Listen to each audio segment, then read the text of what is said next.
This is the School Success Podcast, a podcast for school leaders to learn from other school leaders what's working and what's not, and to get inspiration and encouragement, as well as strategies to grow school enrollment, connect with families, retain teachers, recruit teachers, and everything in between. You guys are heroes, and I cannot thank you enough for pouring into this next generation that's coming behind us.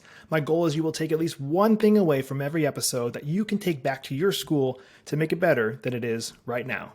Please enjoy the School Success Podcast. This podcast is brought to you by the Herzog Foundation. Time for school. Hey, School Success Makers. Welcome to another edition of the School Success Podcast. I'm your host, Mitchell Slater. I'm joined by a new friend out of Chesapeake, Virginia, Dr. Chris Pearson, who is the headmaster of Port Haven International Academy. They're doing some really cool things. Him and I chatted about a month ago or so, and I was like, oh, this will be a really fun episode because it's very unique, and I learned a lot from talking with him, so I know that you guys will also learn a lot from talking with him today. So we're going to jump on in just a few seconds, but before we do all of that, I always obviously pass it off to the guest to introduce themselves. So, Dr. Chris, welcome to the podcast today. Thank you so much. Yeah, I appreciate the time that I get to spend with you.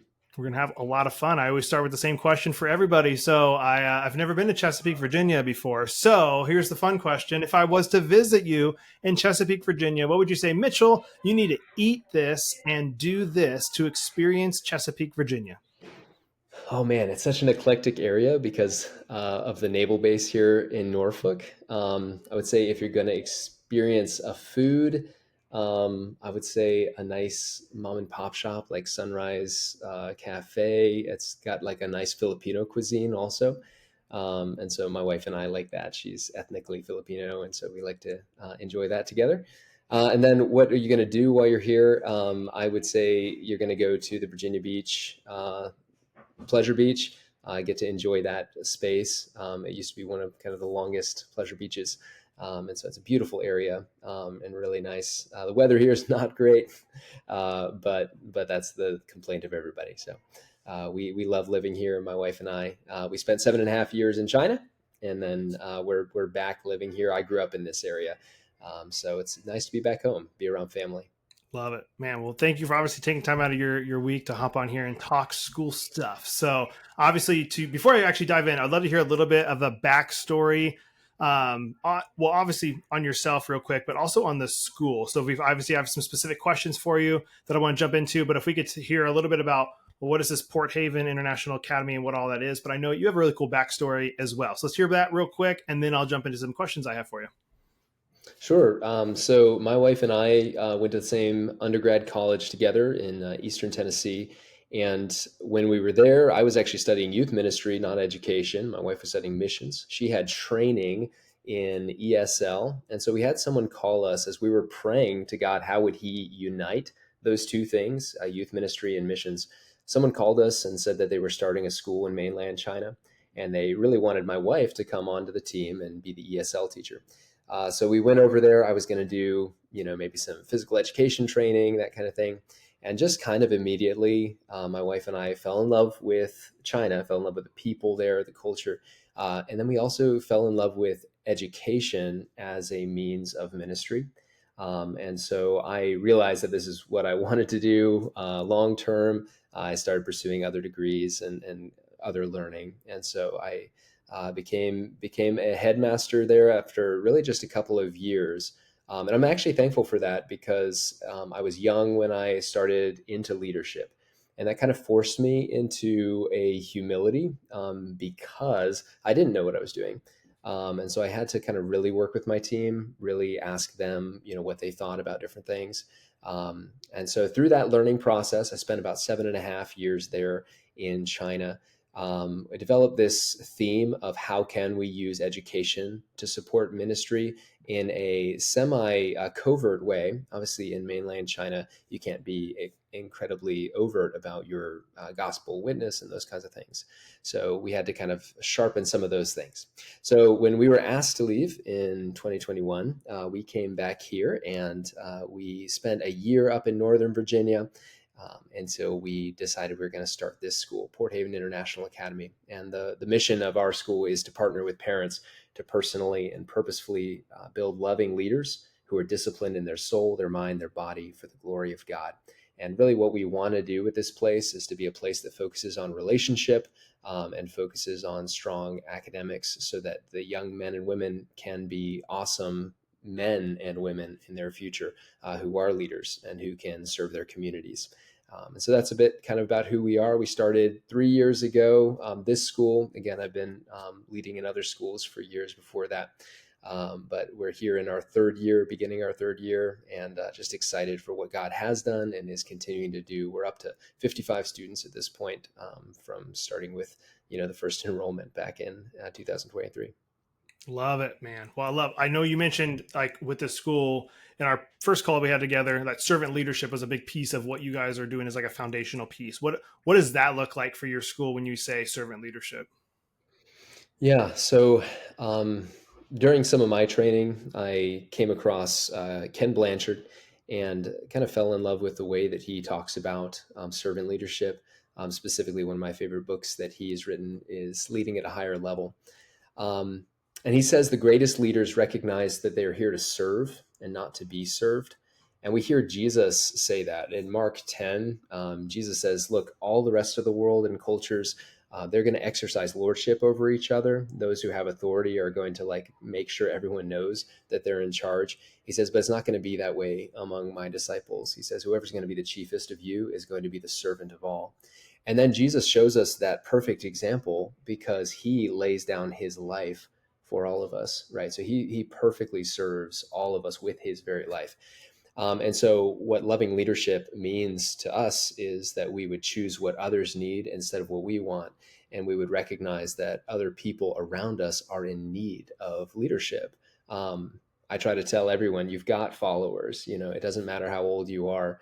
I have a 6-year-old and a 5-year-old, and they have a little brother who is only 9 months old, and he is watching everything they do, and they are leading him. And so the question is always not just, are you a leader? Because you are a leader. The question is, how are you leading? What does that leadership look like? And is it loving leadership? Is it selfless leadership? And what does that look like for you guys then in terms of maybe is it programs you guys take on at the school? Is it things you're encouraging students to take on, the school leaders actually at the school itself to take on? Is there, because also with the school leaders listening to the podcast today going all right, what are some ways that we can encourage our students to have leadership and take advantage of maybe some different programs that are in the area that they can jump into that? What does that specifically look like? Absolutely. So we do that in a couple of different ways. And one of those ways is getting the students kind of directly involved. Not every student that's coming to our school kind of already has this culture in their mind of being a loving leader. And so a lot of it is trying to surround them with that culture. And so, obviously it's a lot about demonstrating to them what servant leadership looks like, making sure that our teachers are focused on serving the students. A lot of our training centers around that, making sure that the students feel that love from the teachers. But then as far as putting them into that culture, we also have done a couple things in our program. So we've adopted 2 local parks for cleanups. We have this Big Brother, Big Sister program that we use to get the kids involved with the younger kids to make sure that they have those service opportunities. And then we have our 7 core values that we've outlined kind of what is this really going to look like. And it gives us a way to talk every day with them. I have a time every morning, it's 10 minutes with all the students. And the opportunity there is to outline, hey, what is the core value and how are we growing as loving leaders together towards that? Hey, school success makers, Mitchell here. I just want to take a really quick break from the show to give a big, huge shout out to the Herzog Foundation. I absolutely love the Herzog Foundation. I've been friends and partners with them for a couple of years now, but we're bringing it to a whole new level. And I'm excited to share that our very own School Success podcast is now featured on the Herzog Foundation Podcast Network. The Herzog Foundation is a powerhouse of resources designed to support schools like yours, from free training events through the Herzog Foundation Institute to their incredible online news publication, The Lion, and of course, our new podcast, Home. They have everything you need to stay informed and inspired. And if you're dreaming of starting your own Christian school or co-op, don't miss their online course, Schoolbox. It's a fantastic resource to help you get started on the right foot. At School Success, we're proud to partner with the Herzog Foundation to bring you these valuable tools and insights. So visit herzogfoundation.com to explore all they have to offer. Trust me, you won't want to miss out on these amazing opportunities for growth and success. And I love all the people over there, and I know you guys will too. So please go check them out, and you won't be disappointed. Now, back to the show. I'd love to hear some of the 7 core values, if that's if we can dive into like what is that for you guys, and then if I have questions on any of them, I'm going to ask you. But what are the 7 core for you guys? Yeah, so the 7 core values that we've chosen are love, obedience, responsibility, diligence, wisdom, honesty, and patience. We developed those actually while we were in China. Again, the idea was we can't be overt about how we talk about following Jesus Christ there. And so we kind of said, hey, what does it look like to follow Jesus? And so we developed those 7. We gave clear definitions for them so that everyone can kind of pursue those together. Was the goal of having those made in China and set in a way that they, without having to preach Jesus specifically, they could get a piece of Jesus? Or maybe I think you even told me this too. There's things you can do that if it's asked, or if they then you can share or something, but you can't like be preaching or something over there without getting in trouble. Is that kind of like what the setup is over there? Yeah, it is kind of like that. That is how we set it up. We were trying to be wise as serpents, harmless as doves. I have to be a little bit cautious about the types of things I talk about because there are still people on the ground over there. And so I want to make sure to respect them in that. But basically, as we're trying to be wise as serpents and harmless as doves, we are just waiting for the opportunity to arise to say, hey, it seems like, I want to be selfless, or that makes sense as an ideal to be selfless, and we can understand how that should work, but I don't feel it. Like, why don't I want to actually love? And so then we can talk about sin, and we can talk about, where we've come from and how God has made a way by sending Jesus Christ to die for us, that we can be born again and made totally new. And again, so it gives the odd opportunity, and we have that opportunity here. We've got kids who are not Christians. One of the things that we do at our school is we open up the enrollment to people who want to come. So if you believe in what we're trying to do as a program, building loving leaders, if you understand that we're going to tell your kids about Jesus Christ, then you are welcome to be here and to grow with us and to learn who Jesus is and what he looks like. So you built those 7 core values, obviously, while you're in China for a specific reason, but you decided to continue and keep them even over here where you could, obviously openly preach and do different things. Why was, I guess, your mindset for why you kind of kept the 7? They must be that good, I guess, why you wanted to keep them, right? Yeah, I mean, ultimately, we really did believe in them as core values. And, again, back to Ken Blanchard, he talks a lot about how you really need a vision, a really clear vision. And so he says that a compelling vision tells your organization who you are, where you're going, and what guides your behavior and decisions. And so whether it's with your staff team and talking about kind of what are we doing and why are we doing it, your philosophy general, or whether it's with the students every day and trying to make those kind of micro decisions, you need something that's guiding you, right? You need those values to be really clear and consistent, not just something that's written in a handbook, but something that's lived out and clearly written with definitions. Again, I think sometimes we throw things out like, oh, we need to love each other, but like, do we know what that means? Have we defined that for the students? We have these expectations, but maybe they haven't been as clearly defined as they could be. So we decided to keep them because we really like being able to have this kind of foundation of values that our mission can be oriented around. What does it look like to roll that out? I know you mentioned the 10 minutes in the morning. Is it something where you're like touching on it every single day? We're touching on one of them so the students can get it. Because obviously I know you're going to want to reference back to it. If there's a disciplinary issue or anything like that, you go, here at our school, we love. And so the way we love doesn't mean you get to do whatever you want, but it means like, we're going to love you through this. And is that kind of, you use them as reference back points for disciplinary actions? Is that kind of the goal of this? Yeah, right. So it's always kind of like sitting there in the background. It's always like ready to go, and everyone knows that, and everyone's kind of centered around that. And yeah, it gives talking points. Obviously, it's easy to talk to parents that way. Whenever you've got discipline things going on, it's much easier to talk to a parent when you're trying to show like, hey, we're doing this because we care about your little child, not because we have some standard that we want you to live up to. And so kind of when we can show them that, when we can show them love and diligence and wisdom and honesty and patience, and then the parents can feel a lot more confident in who we are. Right? It's about identity building ultimately, and so we're trying to build this identity in the young people of these 7 core values, and we want them to be able to center around them. So yeah, we do the 10 minutes in the morning, but then as far as like laying them out, we also have mentoring opportunities. And so in those mentoring opportunities, we're actually talking with them personally about kind of, hey, how do you feel you're doing with the aspect of love or with the aspect of responsibility, and what area, I'm sure you've heard of the SMART goals, right? But how can you build a SMART goal in terms of defining love this way, and how can you start choosing what other people need instead of what you want in your life? And I think that also means we need to give them opportunity to serve. Okay. Is that something that they're signing up for on their own when it comes to like the mentorship side? Or is that like, hey, everybody who comes to the academy, like they have to do this? Or is it like, hey, I've asked that I want this, and they get some extra hands-on one-on-one support? What does that look like? So it is both. Obviously, they can ask for more support, but we do ask everyone to be a part of these mentoring sessions. And again, it's a one-on-one opportunity. It normally happens every other week especially for our high school students. Then it's a little bit more spread out for middle school. And so that way we are training them, and we're always trying to keep things in kind of almost like a business model so that they can understand that it's like, this is how this is going to carry out into your future.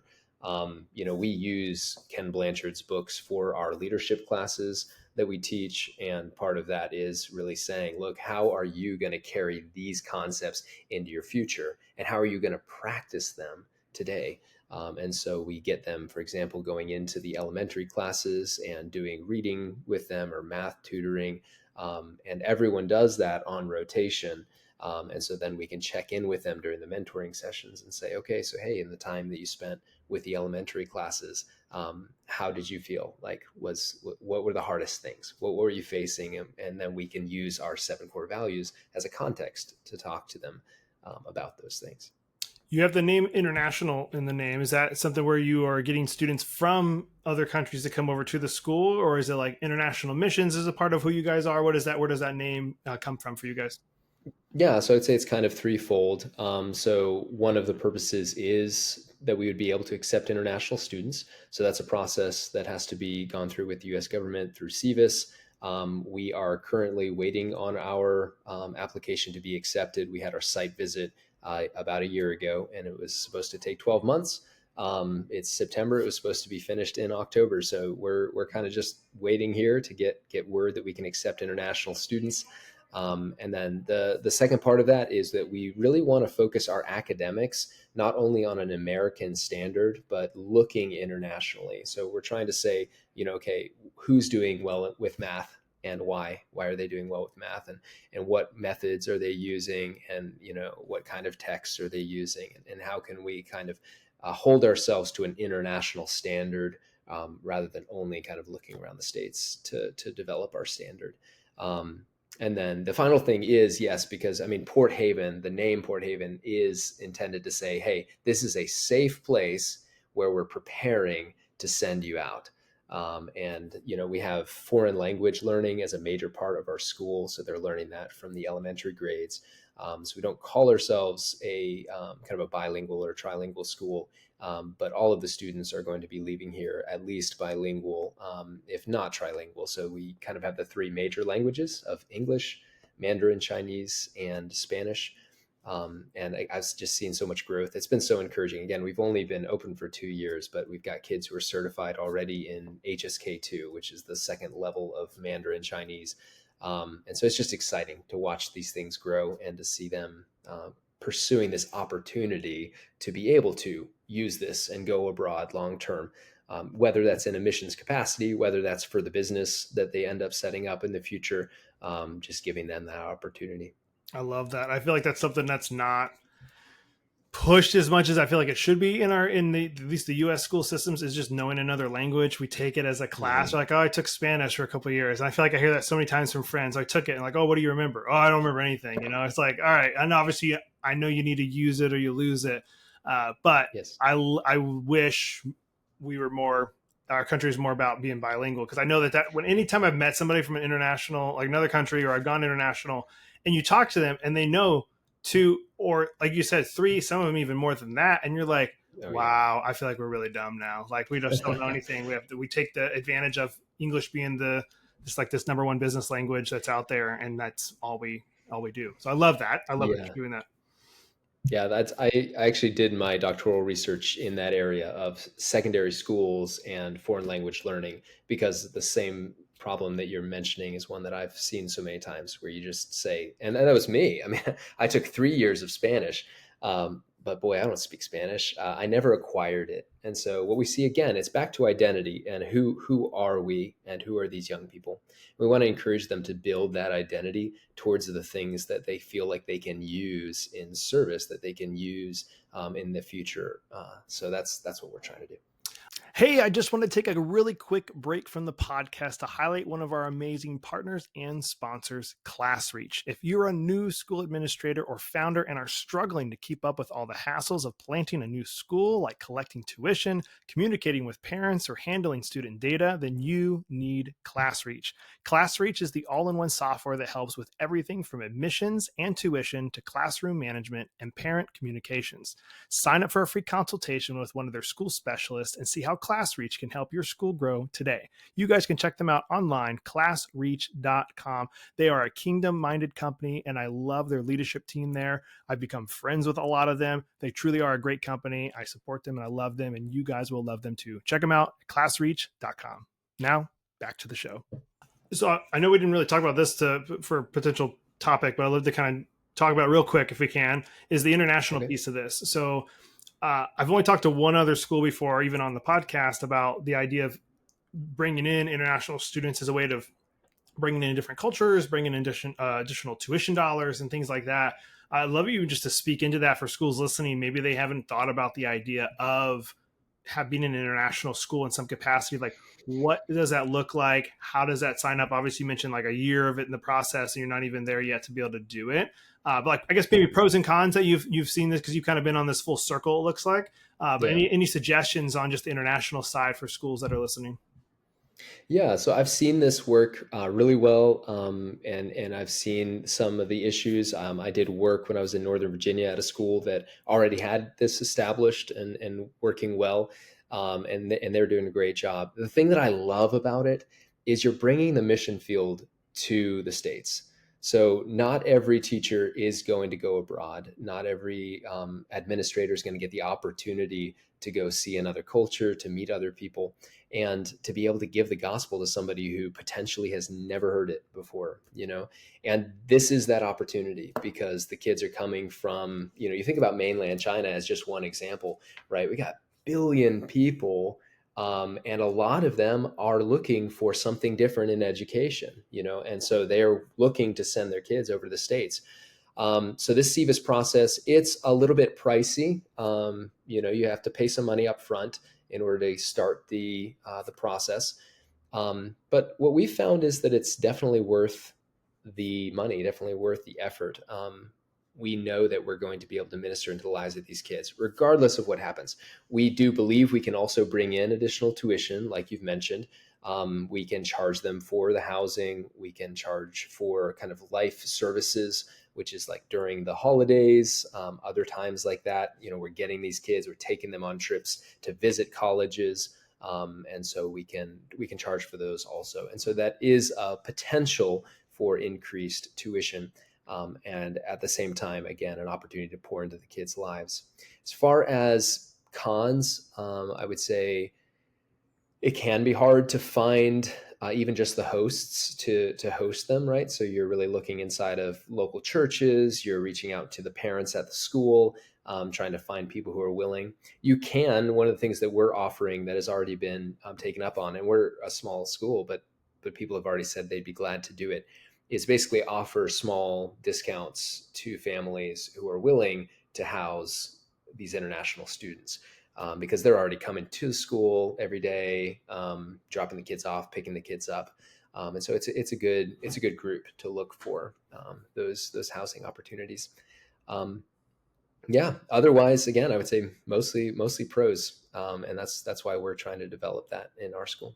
I've always thought the model is really cool, and obviously I've met students before when I was a youth pastor at a church. There was families that did it and brought the student with them to like youth group and everything, and I got to meet him, and I thought that was just super cool, the idea of that for that school's program that they were doing. But I remember like always thinking, I still think of it now, I cannot imagine sending my child overseas, no, let alone just even in the United States, like another state over, a city over, and they're living somewhere else without me. I just can't imagine doing that ever, and that people are just doing this naturally, like, oh yeah, I just send them over to the United States for school, and like trusting somebody else with your child's life and then not being able to see them. We already don't see our kids enough in our culture the way it's set up. I just can't imagine doing that. So, but there's a market for it. I don't get it. I don't get it. No, I'm with you. We used to ask this question in China similarly, because people were sending their kids for that kind of an opportunity, even just in the city where we were.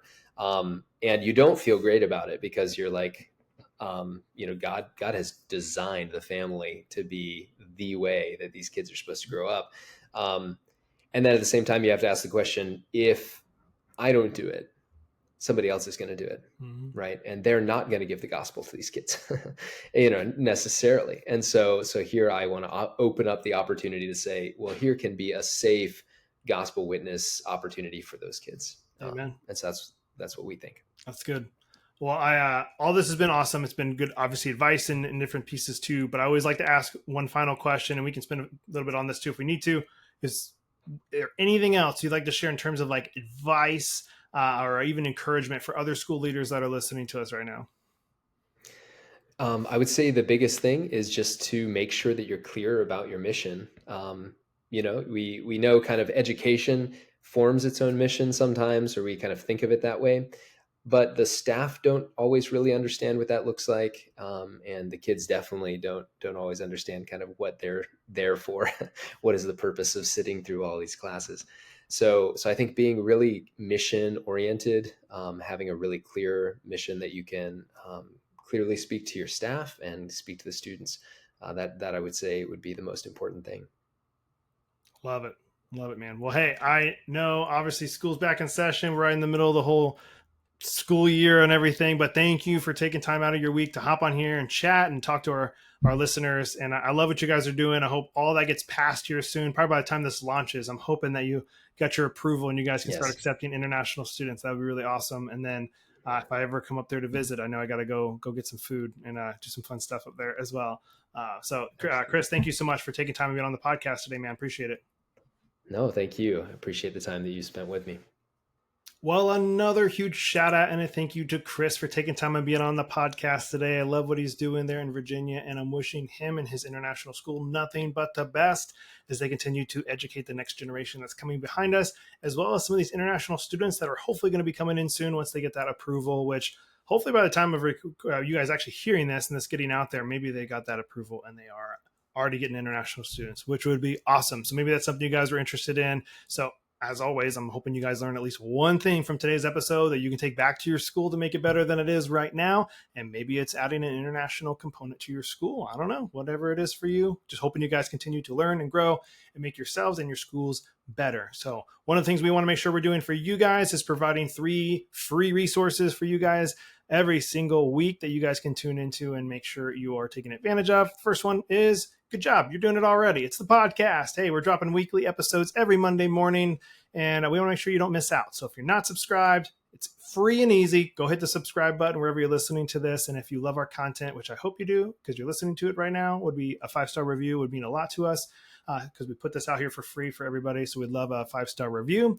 So thank you for that. Thank you for continuing to listen. We appreciate that as well. And in the top right-hand corner of our website is our next free resource on schoolsuccessmakers.com. It says the School Success Report. It is pretty sweet. If you haven't gotten it yet, go subscribe to it. It goes right into your inbox every week with different articles the team has either written or found. We do teacher highlights and shout outs, and we highlight some of the podcast episodes we want to make sure you're not missing out on. So that's all inside one report once a week that goes out right directly to your inbox. Make sure you're not missing out on the School Success Report.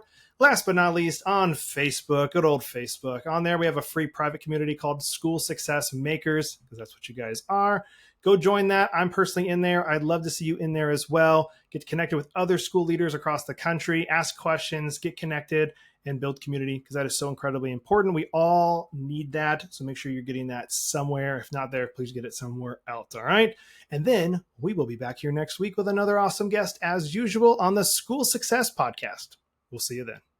The views and opinions expressed in this program are those of the speakers and do not necessarily reflect the views or positions of the Herzog Foundation.